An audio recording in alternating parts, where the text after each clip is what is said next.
ಇಲ್ಲ. ಅವರು ಸರ್ಕಾರದ ಒಂದು ಭಾಗ. ಮಾನ್ಯ ರಾಜಣ್ಣ ಯಾವ ಅರ್ಥದಲ್ಲಿ ಹೇಳಿದ್ದಾರೆ, ಏನು ಹೇಳಿದ್ದಾರೆ ಅನ್ನೋದನ್ನು ನೀವು ಅವರನ್ನು ಕೇಳಬೇಕು. ಬೇರೆಯವ್ರು ಕೇಳಿದ್ರೆ ಅದಕ್ಕೆ ಅರ್ಥ ಬರೋದು. ಪವರ್ ಸೆಂಟರ್ಗಳು ಕೂಡ ಜಾಸ್ತಿ ಆಗಿದ್ದಾವೆ, ಹಾಗಾಗಿ ಆಡಳಿತ ಹಳ್ಳಿ ತಪ್ಪಿದೆ ಅನ್ನುವಂಥದ್ದು ಒಂದಷ್ಟು ವ್ಯಾಖ್ಯಾನ ಮಾಡ್ತಾ ಇದ್ದಾರೆ. ಅದ್ರ ಬಗ್ಗೆ ನನಗೆ ಮಾಹಿತಿ ಇಲ್ಲ. ಅವರು ಹಿರಿಯ ಸಚಿವರಿದ್ದಾರೆ, ಅವರಿಗೆ ಮಾಹಿತಿ ಇದೆ. ಅವರು ಯಾವ ಅರ್ಥದಲ್ಲಿ ಯಾವ ಕಂಟೆಸ್ಟಲ್ಲಿ ಹೇಳಿದ್ದಾರೆ ಅನ್ನೋದನ್ನು ನೀವು ಅವರನ್ನು ಮತ್ತು ಮುಖ್ಯಮಂತ್ರಿಗಳನ್ನು ಕೇಳಬೇಕು, ಪಕ್ಷದ ವರಿಷ್ಠರನ್ನು ಕೇಳಬೇಕು.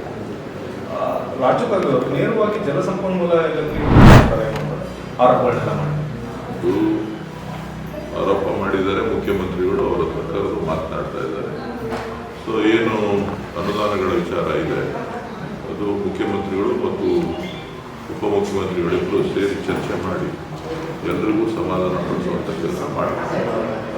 ಕಳೆದ 2 ವರ್ಷದಿಂದ ಕೂಡ ಶಾಸಕರು ಹೇಳ್ತಾನೆ ಇದ್ದಾರೆ ಅನುದಾನದ ಕೊರತೆ ಇದೆ ಅನ್ನುವಂಥದ್ದು. ಇಲ್ಲ, ಅನುದಾನ ಎಲ್ರಿಗೂ ಕೊಟ್ಟಿದ್ದಾರೆ, ಎಲ್ಲರಿಗೂ ಯಾವ ರೀತಿ ಅನುದಾನ ಸಿಕ್ಕಿದೆ. ಆದರೆ ನೀರಾವರಿ ಇಲಾಖೆಯಲ್ಲಿ ಸಾಕಷ್ಟು ಹೆಚ್ಚು ಹಿಂದಿನ ಸರ್ಕಾರದಲ್ಲೇ ಅನುದಾನಗಳ ಅನುಮೋದನೆ ನೀಡಿದೆ.